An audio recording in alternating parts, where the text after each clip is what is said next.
नमस्कार दोस्तों, good morning. Welcome to Puneet classes. 6 जून 2023 के राजस्थान करंट अफेयर से संबंधित कुछ इंपॉर्टेंट क्वेश्चन वो इस क्लास में हम देखेंगे। सभी क्वेश्चन इंपॉर्टेंट है तो आप क्लास को लास्ट तक जरूर देखना, साथ ही अपने दोस्तों के साथ भी इस क्लास को सब्सक्राइब करना।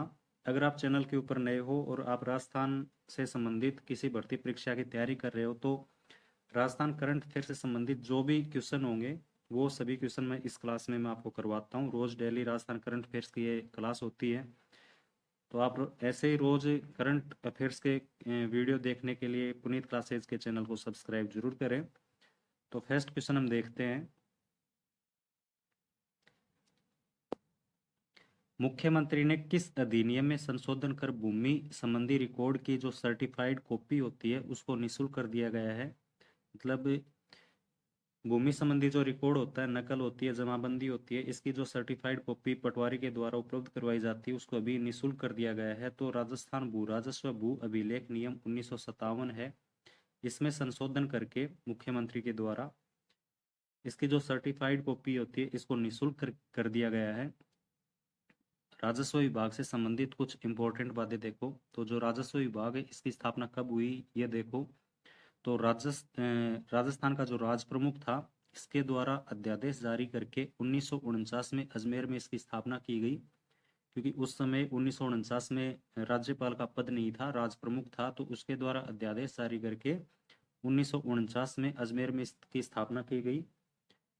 ये जो अध्यादेश जारी हुआ था इसमें बदलाव करके 1956 में राजस्थान भू राजस्व अधिनियम है इसकी स्थापना की गई, और इसके तहत राजस्थान राजस्व मंडल, जिसका कार्य, अधिकार, शक्तियां जो भी है इसकी भूमि से संबंधित, वो राजस्थान भू राजस्व अधिनियम 1956 में शामिल किए गए।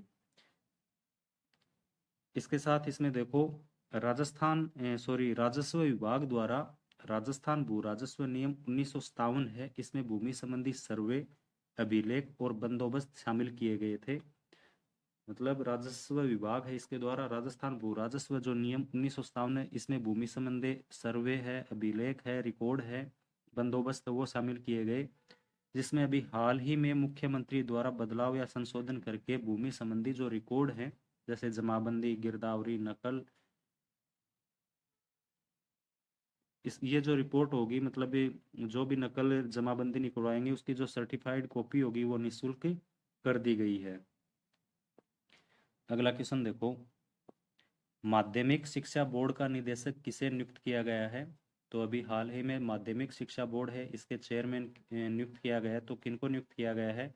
तो कानाराम है, इनको माध्यमिक शिक्षा बोर्ड के निदेशक के रूप में नियुक्त किया गया है। माध्यमिक शिक्षा बोर्ड से संबंधित कुछ इंपॉर्टेंट बातें वो भी देखो। तो माध्यमिक शिक्षा बोर्ड है इसकी स्थापना राजस्थान सेकेंडरी एजुकेशन अधिनियम 1957 के तहत 4 दिसंबर 1957 को जयपुर में की गई। तो आपको ध्यान रखना है कि कौन से एक्ट के अंतर्गत इसकी स्थापना की गई थी। तो राजस्थान सेकेंडरी एजुकेशन एक्ट 1957 के तहत 4 दिसंबर 1957 को इसकी स्थापना कहाँ की गई? जयपुर में की गई। इसमें आगे देखो 1961 में इसका जो कार्यालय है इसको जयपुर से अजमेर स्थानांतरित कर दिया गया। मतलब 1961 में ये अजमेर में माध्यमिक शिक्षा बोर्ड का कार्यालय यहाँ पर स्थानांतरित कर दिया गया। इस अधिनियम के तहत इसमें एक चेयरमैन मतलब एक निदेशक और 35 सदस्यों की नियुक्ति की गई। अब जो चेयरमैन होता है इसकी नियुक्ति राज्य सरकार द्वारा की जाती है, और अभी हाल ही में कानाराम को इसका निदेशक नियुक्त किया गया है। निदेशक का कार्यकाल होता है वो 3 वर्ष होता है, ये भी आपको ध्यान रखना है। अगला क्वेश्चन देखो। डिग्रियों को डिजी लॉकर पर अपलोड करने वाला प्रदेश का पहला कृषि विश्वविद्यालय कौन सा है? तो जो डिग्रियां होती हैं और उनको डिजी लॉकर के ऊपर अपलोड करने वाला अपने प्रदेश का राज्य का पहला कृषि विश्वविद्यालय कौन सा है? तो कृषि विश्वविद्यालय जोधपुर है। ये पहला कृषि विश्वविद्यालय है जिसने जो डिग्रियां होती है उसको डिजी लॉकर के ऊपर अपलोड करने में ये प्रथम स्थान पर है। इसके बारे में देखो। राजस्थान में जो कृषि विश्वविद्यालय उनके बारे में देखो। तो राजस्थान में जो कृषि विश्वविद्यालय वो 5 हैं। स्वामी केशवानंद राजस्थान कृषि विश्वविद्यालय बीकानेर, महाराणा प्रताप कृषि एवं तकनीकी विश्वविद्यालय उदयपुर, ये प्रथम कृषि विश्वविद्यालय है अपने राजस्थान का, जिसमें एग्रीकल्चर के साथ साथ आर्टिफिशियल इंटेलिजेंस में इंजीनियरिंग करवाई जाती है। तो पहला एग्रीकल्चर यूनिवर्सिटी है जिसमें आर्टिफिशियल इंटेलिजेंस में इंजीनियरिंग करवाई जाती है। एक है कोटा कृषि विश्वविद्यालय कोटा में, नरेंद्र करण कृषि विश्वविद्यालय जो अपने जोबनेर जयपुर में है, और एक लास्ट है जोधपुर कृषि विश्वविद्यालय जोधपुर। अब इसके बारे में देखो, जोधपुर कृषि विश्वविद्यालय के बारे में कुछ इंपॉर्टेंट बातें। तो जोधपुर कृषि विश्वविद्यालय है, इसके द्वारा मरुद्रा पत्रिका नाम से एक पत्रिका का प्रकाशन किया जाता है। जोधपुर के पास एक खुड़ियाला गांव है जिसको स्मार्ट गांव बनाने हेतु इस कृषि विश्वविद्यालय द्वारा गोद लिया गया है। और जोधपुर कृषि विश्वविद्यालय पहली यूनिवर्सिटी है जिसमें संविधान पार्क का निर्माण किया गया है। वैसे मोहनलाल सुखाड़िया यूनिवर्सिटी है, उसके अंदर संविधान पार्क का सबसे पहले निर्माण किया गया था। और कृषि यूनिवर्सिटी की बात आए तो जोधपुर कृषि विश्वविद्यालय जिसमें संविधान पार्क का निर्माण किया गया है। जोधपुर कृषि विश्वविद्यालय द्वारा बारक है, इसके साथ भी समझौता किया गया है। इसमें आगे देखो, इस विश्वविद्यालय में जैविक फार्मिंग के बारे में पढ़ाया जाता है और प्रदेश का पहला कृषि विश्वविद्यालय बन गया है जिसमें डिजी लॉकर की शुरुआत की गई है। ये अभी इसका करंट का क्वेश्चन है। नेक्स्ट क्वेश्चन है, centre for science and environment CSE की वार्षिक report state of India environment in figures 2023 में राजस्थान को कितने अंक मिले हैं? तो centre for science and environment CSE की एक वार्षिक रिपोर्ट आती है, भारत सरकार के द्वारा जारी की जाती है। State of India environment in figures 2023 में राजस्थान को सबसे कम अंक मिले हैं, पहली चीज तो ये ध्यान में रखनी है। और 2.75 इसको ये अंक मिले हैं जो सबसे कम है। तो 5 जून को जो विश्व पर्यावरण दिवस के रूप में मनाया गया था, इसमें भारत के उपलक्ष्य में भारत में centre for science and environment की वार्षिक report state of India environment in figures 2023 प्रस्तुत की गई। इस रिपोर्ट में state of India environment in figure 2023 में 7 मापदंड के आधार पर 10 अंक निर्धारित किए गए। मतलब 7 मापदंड होते हैं जिनको पूरा करने पर 10 अंक में से अंक स्टेट को दिए जाते हैं। इन मापदंड के आधार पर राजस्थान को 2.75 अंक प्राप्त हुए जो सभी राज्यों में सबसे कम है। तेलंगाना जो राज्य है वो 7.21 अंक प्राप्त हुए जो सर्वाधिक है। तो तेलंगाना फर्स्ट स्थान के ऊपर है 7.21 अंक के साथ, और राजस्थान सबसे लास्ट में है 2.75 अंक के साथ। 5 नंबर क्वेश्चन देखो, हाल ही में किस विभाग द्वारा status report on drinking water quality in urban house 2022-23 release की गई है? तो अभी कौन सा विभाग है जिसके द्वारा state report on drinking water quality in urban house, मतलब शहरी क्षेत्रों में जो पानी पीने की क्वालिटी है उससे संबंधित 2022-23 की जो रिपोर्ट है वो रिलीज की गई है? तो जन स्वास्थ्य अभियांत्रिकी विभाग है, PHED, इसके द्वारा ये रिपोर्ट जारी की गई है। इसके बारे में देखो, PHED द्वारा रिपोर्ट जारी की गई कौन सी रिपोर्ट है? Status report on drinking water quality in urban towns 2022-23, और ये यूनिसेफ के सहयोग से ये रिपोर्ट जारी की गई है। इसमें शहरी क्षेत्र में जो पानी की गुणवत्ता आधारित ये रिपोर्ट है जो जल जीवन मिशन के ऊपर आधारित है।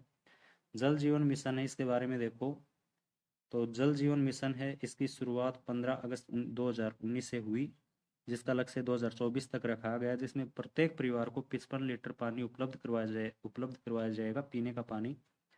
राजस्थान में जो सबसे ज़्यादा नल कनेक्शन दिए गए हैं वो गंगानगर में है। फर्स्ट स्थान गंगानगर का है, सेकंड स्थान हनुमानगढ़ का है, 33वें नंबर पर जैसलमेर आता है और 32वें नंबर पर बांसवाड़ा। ये जल जीवन मिशन में जो नल दिए गए हैं इसकी रैंकिंग है। 6 नंबर क्वेश्चन देखो, जल जीवन मिशन के तहत कुल कनेक्शनों के मामले में राजस्थान का देश में कौन सा स्थान रहा है? तो जो जल जीवन मिशन है, अभी इससे पहले वाला क्वेश्चन भी इससे संबंधित था, तो इसमें जो कुल कनेक्शन दिए गए हैं इसमें राजस्थान का 12वां स्थान रहा है कनेक्शन में। और जो वित्तीय जो बजट है जिसको खर्च करने में, इसमें राजस्थान का दूसरा स्थान रहा है। अब इसके बारे में देखो, जल जीवन मिशन में अभी तक कुल कनेक्शन है वो 42.14 लाख हो चुके हैं। कुल कनेक्शन के आधार पर राजस्थान अभी देश में 12वें स्थान पर है। तो कुल कनेक्शन जो 42.14 लाख हुए हैं, इसमें से राजस्थान 12वें स्थान पर है। और जल जीवन में अभी तक 16,036 करोड़ रुपए खर्च किए जा चुके हैं। खर्च के मामले में प्रदेश में दूसरा स्थान अपने राजस्थान का है। जो कल की क्लास हुई थी 5 जून की, उसका रिवीजन भी इस क्लास में हम देख लेते हैं। तो फर्स्ट क्वेश्चन देखो, राजस्थान के किस विश्वविद्यालय को अंतर्राष्ट्रीय स्तर पर इम्पैक्ट रैंकिंग 2023 में स्थान मिला है? तो मणिपाल यूनिवर्सिटी जयपुर है जिसको अंतर्राष्ट्रीय स्तर पर इम्पैक्ट रैंकिंग 2023 में स्थान मिला है। नेक्स्ट क्वेश्चन है, संत पीपा शोध संस्थान अध्ययन केंद्र किस विश्वविद्यालय में स्थापित किया जाएगा? तो संत पीपा जो शोध संस्थान है वो कौन से विश्वविद्यालय में स्थापित किया जा रहा है? तो मोहनलाल सुखाड़िया विश्वविद्यालय उदयपुर है। इसमें संत पीपा शोध अध्ययन संस्थान स्थापित किया जा रहा है। जो हिंदी विभाग का जो कैंपस है उसके अंदर ये संत पीपा शोध संस्थान अध्ययन केंद्र स्थापित किया जाएगा मोहनलाल सुखाड़िया विश्वविद्यालय के अंदर। नेक्स्ट क्वेश्चन है,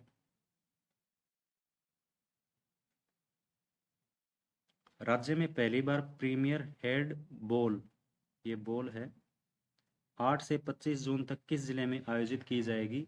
तो राज्य में पहली बार जो प्रीमियर हेड बॉल है वो 8 से 25 जून तक जयपुर के अंदर ये आयोजित की जाएगी। अगला क्वेश्चन देखो, राजस्थान के किस साहित्यकार को कतर की साहित्यिक संस्था कारवाने उर्दू के द्वारा लाइफ टाइम अचीवमेंट अवार्ड दिया गया है? तो कतर की साहित्यिक संस्था है कारवाने उर्दू, इसके द्वारा सीन काफ निजाम को लाइफ टाइम अचीवमेंट अवार्ड दिया गया है।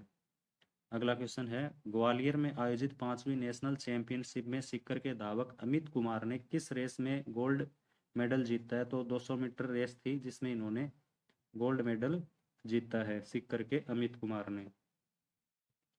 नेक्स्ट क्वेश्चन है, खेलो इंडिया विश्वविद्यालय गेम्स में राजस्थान विश्वविद्यालय की मोनिका चौधरी ने किस खेल में स्वर्ण पदक जीता है?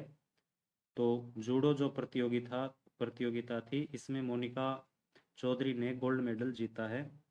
खेलो इंडिया गेम्स में जो यूनिवर्सिटी है सबसे ज़्यादा गेम पंजाब यूनिवर्सिटी ने जीते हैं, ये भी आपको ध्यान रखना है। नेक्स्ट क्वेश्चन है, मुख्यमंत्री अशोक गहलोत ने प्रदेश में मृण शिल्प कलाकारों के लिए शिल्प बाड़ी कहाँ बनाने की स्वीकृति दी है? तभी हाल ही में मुख्यमंत्री गहलोत के द्वारा प्रदेश में जो मृण शिल्पकार होते हैं, मतलब जो कुम्हार होते हैं जो मिट्टी का काम करते हैं, उनके लिए शिल्प बाड़ी बनाने की स्वीकृति दी है।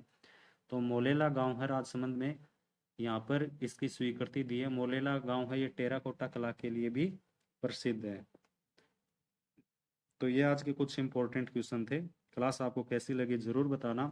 साथ ही आपसे विनयपूर्वक निवेदन है, अगर आप क्लास फर्स्ट बार देख रहे हो, नए हो, तो प्लीज़ चैनल को सब्सक्राइब जरूर करना ताकि आपको ऐसे ही वीडियो मिलते रहें। इसकी पीडीएफ के लिए आप इसके जो पुनीत क्लासेज का जो टेलीग्राम चैनल है उसका लिंक नीचे डिस्क्रिप्शन बॉक्स में आपको मिल जाएगा, वहाँ से आप पीडीएफ ले सकते हो। तो धन्यवाद दोस्तों, जय हिंद।